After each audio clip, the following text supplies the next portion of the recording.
Hello everybody, my name is Jeremy, this is Red Beans Recording, and today we're doing a video on the Polygon Play. Polygon sent this over for me to do a video on, and I have some thoughts on it, and some of them are really good, and some of them are kind of eh.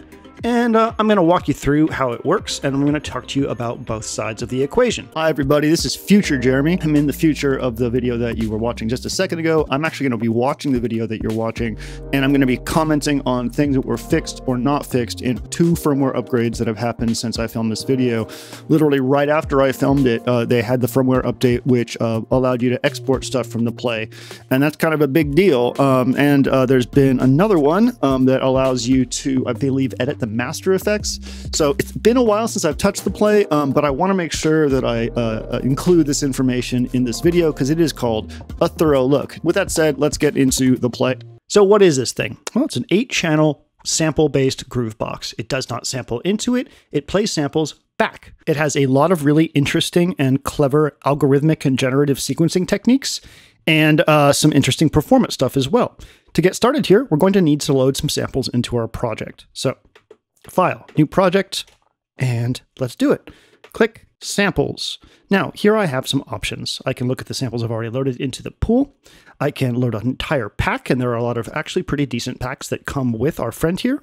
And then I can load individual files or folders. You can put any sample type onto this device, meaning on the SD card, micro SD. You can put any bitrate, sample rate, etc. I think it has to be a WAV file. I'm not 100% sure, but it will convert them to, I think, 4416 mono when it loads them in. So mono samples, that's my first kind of I think that considering we have the Mate and the Deluge both play stereo samples back, and I think this would have really benefited from being able to play stereo samples. It's a little disappointing. So I'm going to go ahead and load a sample pack because I want to show you some of the stuff we have here. So let's see. How about the Chill Hop pack? That sounds nice, right? I hit load pack, and now we get a dialog. Here's another kind of caveat here. You have a limited memory on this, as you might expect, and you cannot stop this process. I would really, really like to see a cancel button for the loading right here, because you're basically stuck watching your memory fill up, and if you accidentally load an entire folder of stuff that is going to fill up the memory completely, and you see it happening, you just kind of have to sit here and wait, as far as I know. So it's loading an entire pack, which is a collection of folders that have different types of instruments in them, meaning there's kicks, hi-hats, snares, synths, stuff like that. These come on the SD card when you get the device, and we can look at it by going to sample pool and see that we got bass, FX, hi-hat, chords, one-shots, kick, percussion, pluck chords, pluck one-shots, snare. So inside of these are a collection of samples, and I can preview them like so. Now that we have some samples into our device, we can start putting them on the grid. So what happens if I just put samples like a pick and place style thing here and hit play? Well, what it's going to do is put whatever is now considered the working step. Keep this idea in mind, the working step idea in mind, because it's something you'll be coming back to a lot. The working step is whatever these knobs are currently set to. So right now, if I go to sample, and you can touch these to get to them, I can see that I am in a folder, all. Remember, we have folders on there, and the first sample in that whole thing is going to be this lo-fi bass sample. But what if I want to put a kick down instead? I can go to folder, kick. There is a, by default, this thing will let you double tap these capacitive buttons here to get between these things, but I found it very, very glitchy and it was messing up my workflow, so I turned that off, and now I just use these, which is generally pretty good. But to get to these things, you can just touch them, which is actually pretty cool. So now that I have a working step, I can come in here and I can put down some stuff. So that's pick and place. I can adjust the tempo by turning this down. That seems good for chill hop, right? These will change depending on whether or not you have a thing selected. So that's how we can put stuff down on the grid. If I wanted to put snares down, I could change the folder here to snare, and then I could put this down. If I wanted to copy this snare, I could hold it down for a second, and now that has been put into the working memory, and I can actually put it on any track I want. Right? So that's pretty cool. One of the main things that this has going for it, according to everything, is the fill function. And what the fill function is going to do is allow you to algorithmically put steps in here in a variety of ways. If I select kick, for instance, and hit fill, I could have a random amount and hit fill again, and now it's filled up. boop, boop, boop. It does Euclidean stuff, which is neat. There we go. Now you see it put the working step in there. I did not get the kick that was already there. It has no concept of that, but I can change that with this selected. Go to sample, folder, kick. Now, I don't really like that pattern, so we will change that. If you need to do Euclidean fill in a snare, you can do that as well by going to fill, and then depending on your track length, which you can set independently for each one of these, you would put in the number of hits, hit fill, and then use move to move it to where a backbeat would be, like that. But one of the big things here is the fact that it can do full beats for you. And in order to get this to work, the folders for the drums, you need to have a folder full of things called kicks. You need to have a folder full of things called snares, and you have a folder full of things called hi-hats. It just needs to be the folder. So if we go into our samples view sample pool, these are all folders, and I can rename them. So what I could do is rename this bass folder kicks. If there wasn't a kick folder, it would pull basses in instead of that. So don't sleep on the ability to rename folders in here. It's very useful. So let's go back to fill, and now we can change the fill mode to a beat. And here we have a number of beats. So let me go ahead and hit fill, see what happens. You can hear there's more here than just grid. There's chance, there's some velocity sensitivity and stuff like that. If I hit fill again, it picks different samples. And actually sounds pretty good right there. So it's picking different samples from the folders that have all that stuff in them. I'm actually going to leave that right there. Let's go ahead and try some different ones.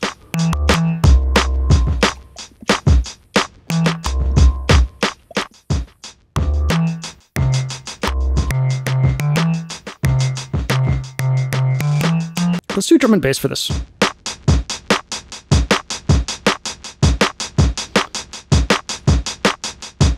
Here's something that I am not 100% sure about, but remember how I said you could have different track lengths for all these things? Well, you get 4 pages of 16 steps. So if I go to track length 64 for this and I hit play, you know, obviously we haven't filled in those other pages, which you can hit shift and then click this part right here. So what happens if I hit fill now? Let's see if it fills up all 4 of those. Nope. It fills all the available steps in now. That's good. Let's go back to track 16 for this and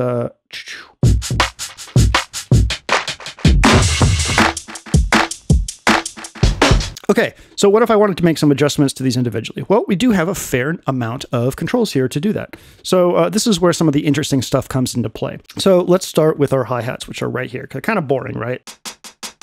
So with this selected, I can now go in and I can mess with any of these things, like note,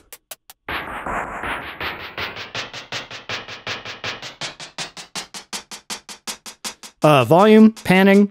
I can change the sample across the board.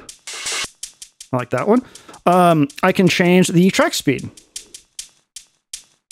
So here we got polymetric stuff. This would be an expression of a polyrhythm, because it's actually kind of doing triplets. So we'll keep that at 1. Each track can have its own individual swing, which is actually pretty cool. Filter cutoff, low pass, high pass with resonance. Sample attack and decay. And you can change the sample start and end time, which is very, very useful. Overdrive, it sounds okay. Bit crush. We have a reverb send and a delay. I will get back into the effects and some of this other stuff in a bit. Let's talk about randomize and chance.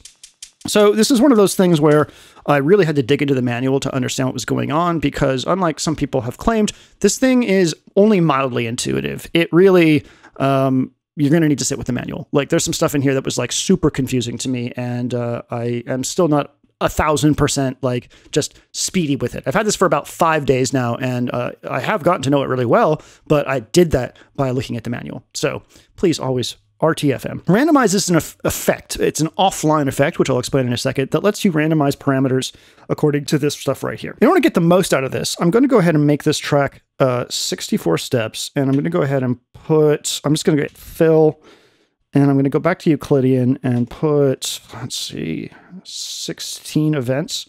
Nope, 32 events, because it's half, right? There we go. Change my sample back because it didn't remember that was supposed to be hi-hats. Okay, randomize. Randomize samples in folder. I can randomize samples in the entire pool, the length, and that sounds good. Now, here's where I got confused.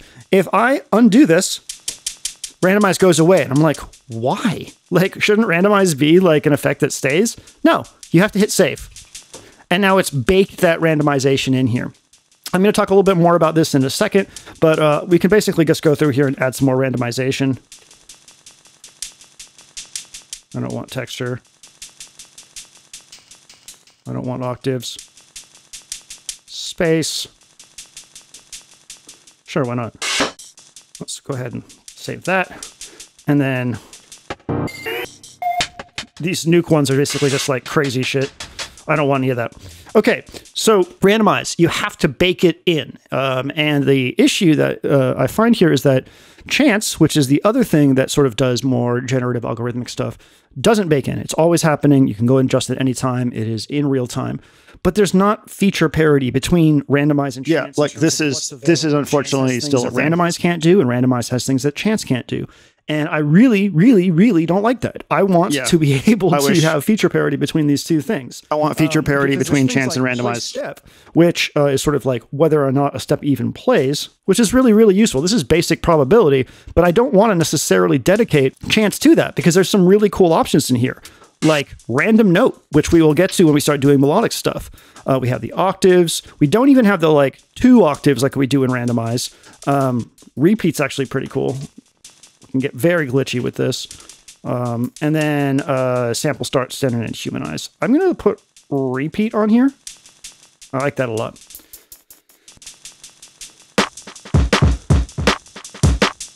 So what happens if we go here and mess with some of this stuff?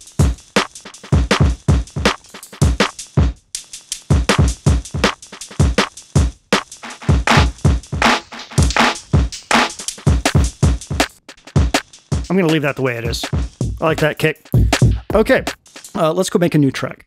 So I'm going to go to make sure that all this stuff is off. If you ever need to reset anything, you can just double click these buttons up by the screen to reset everything to default. So that's kind of useful.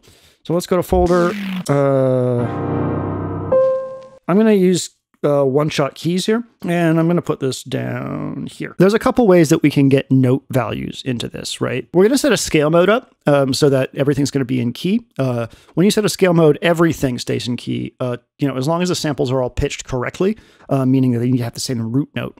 And we do that by clicking the encoder, going to scales, scale filter on, and then I'll pick our favorite friend, always safe and pretty, pentatonic minor. So now, if I come back to our main thing here and hit view, I hear nothing. Now, why is that? Well, it's because I have this selected. This is a very strange feature, quote unquote.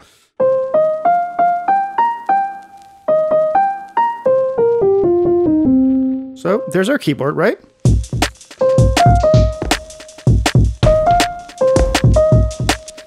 Here's where I got confused. There's a button that says live record. All right, well, that doesn't seem to work. I'm just going ahead and pause it. So this has actually been fixed, so I'm not going to like get into what's going on there. Basically, the issue was that, you go into this mode here, this view mode, and you get to play the instrument. If you hit live record in the original firmware I was working in, you could no longer do this until you hit play to actually record. So now we can still do this, and we can record. So yeah, thank you. I'm glad it's fixed. So now we have this sound in here. There's another way we can actually put notes in here. If I go back to view, I go to the first page, and I'll go to view, and I'll go like that. I will select the note I want, and I'll put it on the grid.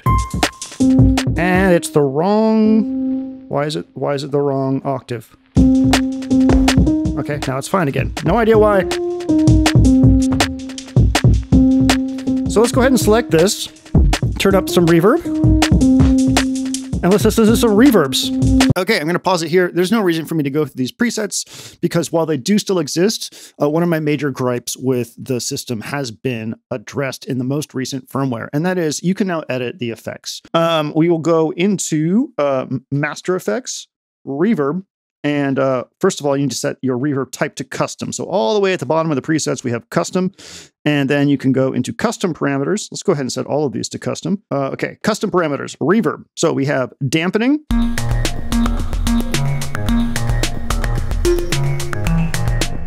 Which is taking the high frequencies down. Size of the reverb. The diffusion.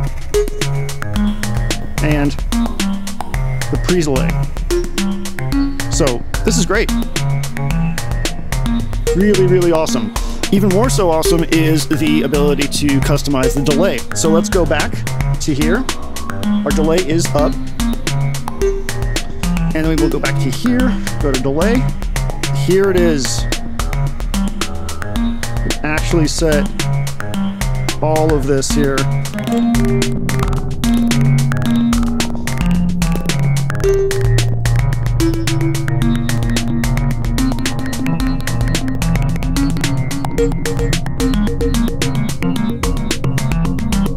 Feedback, ping pong on or off, filter frequency. Nice.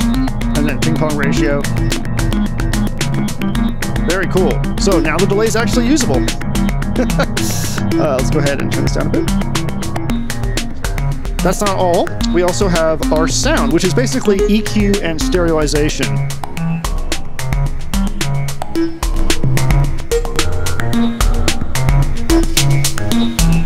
So this is all those sound presets that we had before. So you can make your track sound like a hyperpop track. So this is fantastic. Like, this is really, really great. And then finally, we have limiter. So one of the complaints I have about the limiter and the sidechain specifically is that it is all or nothing, and that unfortunately is still the case. Once you turn the sidechain on, it's just boom, right? So you still can't change the amount of sidechain, which is a little unfortunate. But let's turn this off. So overall, a very nice fix to the problem that we had with customizable effects. So happy to see that. Let me show you something else that I needed to look in the manual for. I was like, why doesn't this generative group box have reverse? Well, it does, but you have to flip the sample start and end. So like this. And as I go like this, we'll hear reverse. Not intuitive, and because it's two separate parameters that we have to do that with, you can't just program that in. You can't just revert. Well, you can reverse a step. I can come in here and choose this step and go like this if I want to. So I can parameter lock it, right? Okay, so remember how we set that scale earlier? Well, I can come in here now and say chance random note. And now it's going to pick a random note in the scale that I picked. And since I picked pentatonic, the safest scale in the world, we'll have a always evolving melody, which is actually pretty cool. I can also come in here and randomize the samples and folder, which I really like. So we'll save that.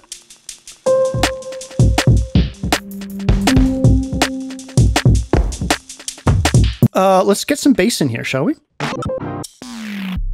Ooh, that's a nice bass. Okay, so I'm going to go and select this. I'm going to go to randomize type samples.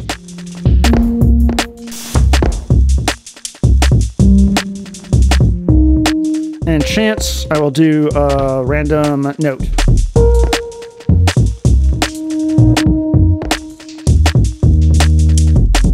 Let's get some chords in here. Keys, chords. So for this one, I'm going to go ahead and just put one right at the beginning. And I'm going to take our track length, and it's going to be at 16. Wonderful. Tempo, I'm going to take this down to 1/4. And then I'm going to put one of these on every.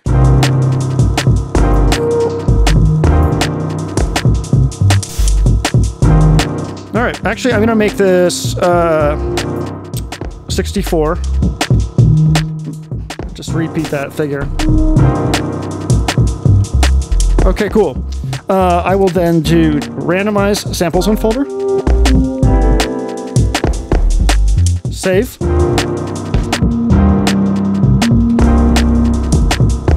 And then chance, I will take this down to maybe like 50% chance. Cool, I like that. This one right here is gonna be percussion. Actually, I'm just gonna do chance random sample. Repeat is this interesting little ratchet maker here that can do a lot of things besides just ratchets, meaning adding micro steps. It can do all kinds of like weird things, which is really cool. So I don't really like those percussion options. So I'm going to show you that you can delete folders from your thing. So I'm going to go into our sample pool, view sample pool. I'm going to get rid of this percussion thing by hitting Shift, delete. And it will delete that whole folder. And then we'll find some other percussion that we want to add to this from something else. Sample folder. So we're actually already in there. That's cool.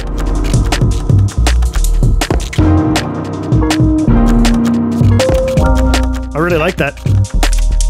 So this thing is a glitch machine. It really, really likes to glitch. Okay, the last track here, I'm going to show off the repeat types and the play modes. So I need to make something relatively simple here. So I'm going to go to sample. I'm going to go into plucks. Let's pick this pluck right here.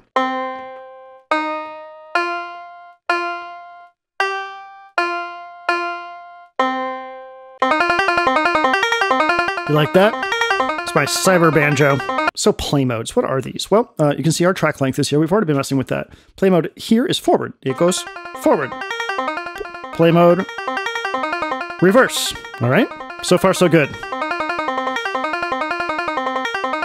Here we get into weird shit. So look at the grid here. See how it's skipping a bunch of the stuff I put in there? You'll see this a lot with these algorithmic play modes. Completely skipping these two for some reason. Now we just have this.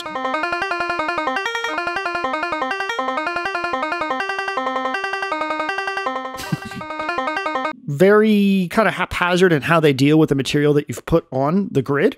You can get interesting variations. And since one of the things you can do in here is select all of these, and if you save your session, you could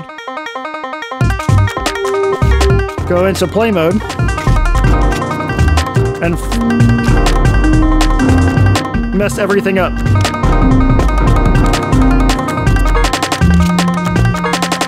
Which I guess is a plus.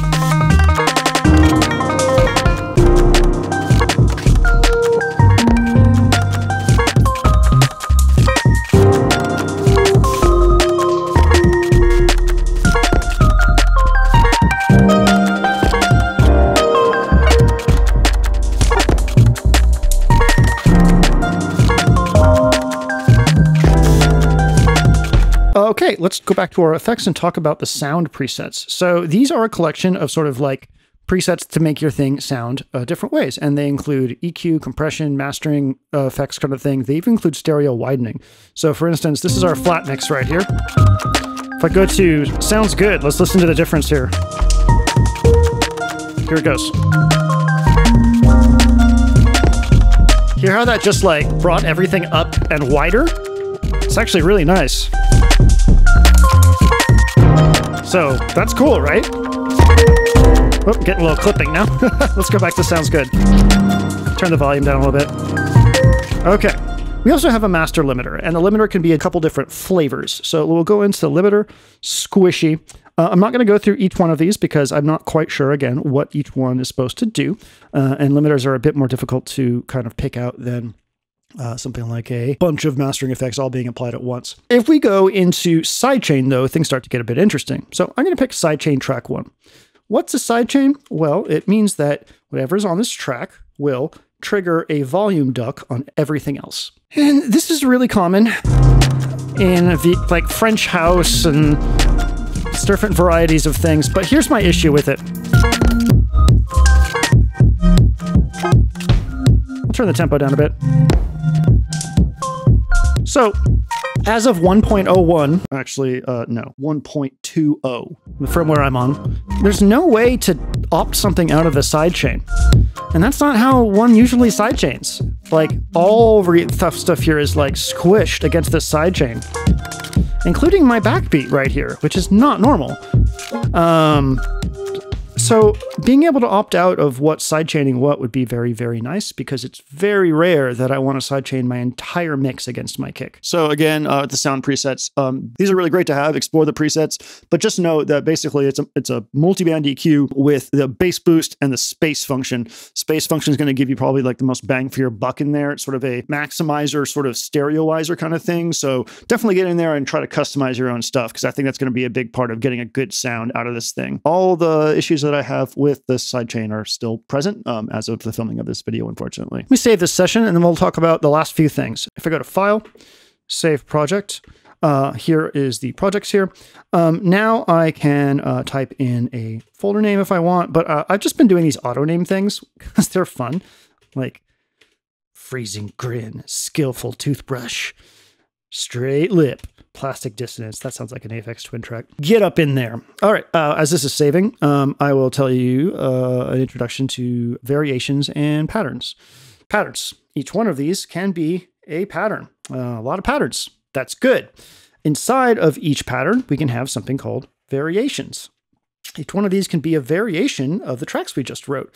I'm not going to write any variations. There's a couple ideas I have about how this device should be used in a live setting, or just in general, like, because we have a limited sample pool, I don't think it's going to be super easy to play a whole live set with this, but it is possible if you're smart about it, just like with everything. You know, I can play a whole live set with the Digitax, and it has a limited sample pool as well. What I would do, though, assuming that I was going to use this as a, either sample playback device or as a sequencer, which it can do. It can sequence external MIDI gear, which is cool, is I would make each song a series of variations, right? So I'd put my different patterns in here because these are essentially patterns.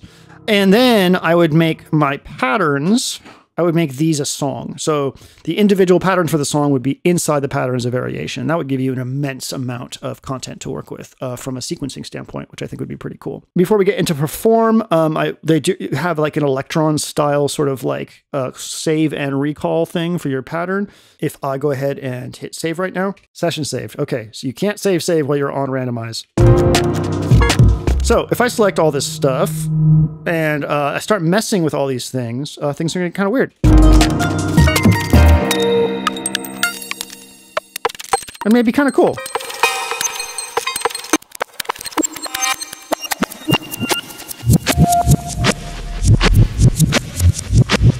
And then I can recall by hitting Shift Save. So I can do this with pretty much everything.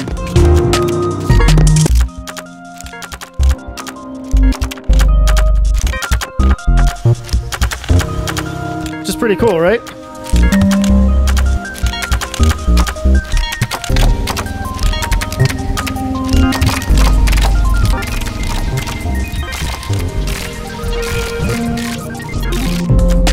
And then I can come back. So that's one way you can perform with this. You can do it sort of like a Electron style thing and just mangle stuff here and just hit save and reset, which is fun. But we also have the perform thing here. We have to select some tracks. So let me select... I'm going to select our drums. I think that's going to be the most obvious. Let's see. Let me go back to patterns. Nope, not patterns. Perform. Yeah, okay, so there's our drums. So we can select which ones we want to be affected by the perform mode here. We have a couple things. We have tune,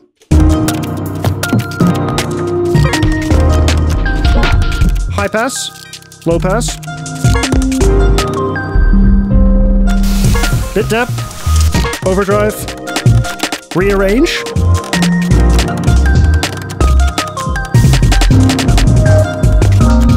and if I flip these, we'll hear this happen on the music.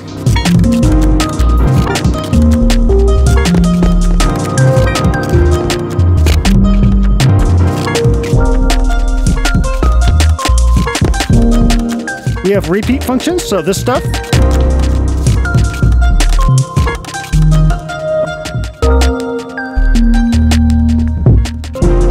Delay. We can change the delay type here. And of course, they all work together, right? Reverb.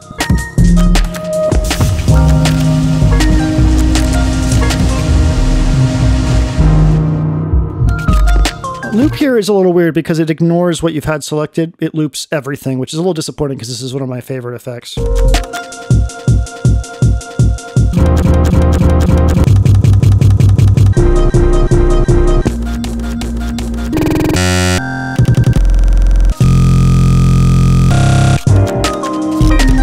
Unfortunate that we can't use the knobs in this mode like we can here in regular modes, excuse me, because it would be cool to be able to do that kind of crazy effect stuff up here while adjusting this and then hit save reset and return to the original pattern. One cool thing we can do here though is like I can change every sample.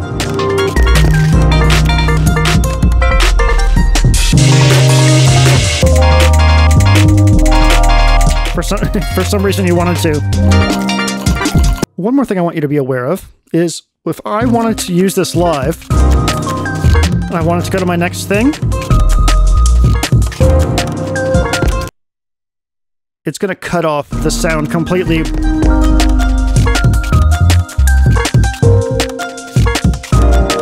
Like, see how it's just cut, right? So loading new projects is an expensive process, meaning it takes time and it completely destroys the current thing that you have. Like you can't just open up a new thing on the fly in a particularly simple way. All right, got my YouTube vlogger music going on here to talk to you about my final thoughts on this. There's some really amazing things at play here. Get it? Play? Haha. The algorithmic sequencing stuff, the way that the scale modes affect the randomization, keeps everything nice and tight. This is a pack that came with this, by the way, so you can hear there's some nice diversity in terms of how things sound. You do get up and running with some great packs. I do think the sequencer is really cool. It's very easy to do polymetric and polyrhythmic stuff with this. I really like the randomization stuff. I really like chants. I think that like the repeats are really neat. There's a lot here to enjoy in terms of the ability to create stuff in a way that you would never do so when sitting down in front of a computer. It reminds me a lot of modular in the way that it deals with samples and randomizing those samples. This is how like stuff on the Rample, the QD from BPME works. It's stuff that I really like, and the same with the sequencing. Modular sequencers are inherently good at things like polymeters and polyrhythms and weird sort of normal deterministic sequencing, and to that respect, the Polygon Play is awesome. But there's a couple things like technically that I'm just not stoked on or don't understand, and then there's one problem that's more philosophical. And let's talk about the issues that are more like, I guess, technical first. All right, technical issues. The way that we can't hear what we're doing with the keyboard when we have a track selected for live record. This has been fixed. Very strange. The sidechain thing where we have no control over the degree to which tracks are sidechained.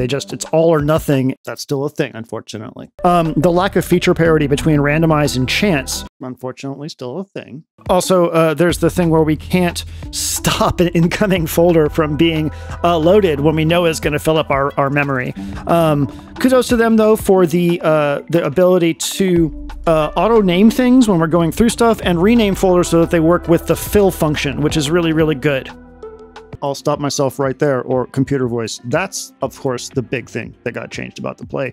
We can now do that. So, file, export, current pattern master, current pattern stems, current chain master, current chain stems. If I wanted to, I could export either like the whole stereo thing, or I could export stems from it, which honestly, pretty fucking cool. So let's see what happens when I do this. Pattern stems and just hits exporting. There's no way to stop it, unfortunately. I don't think.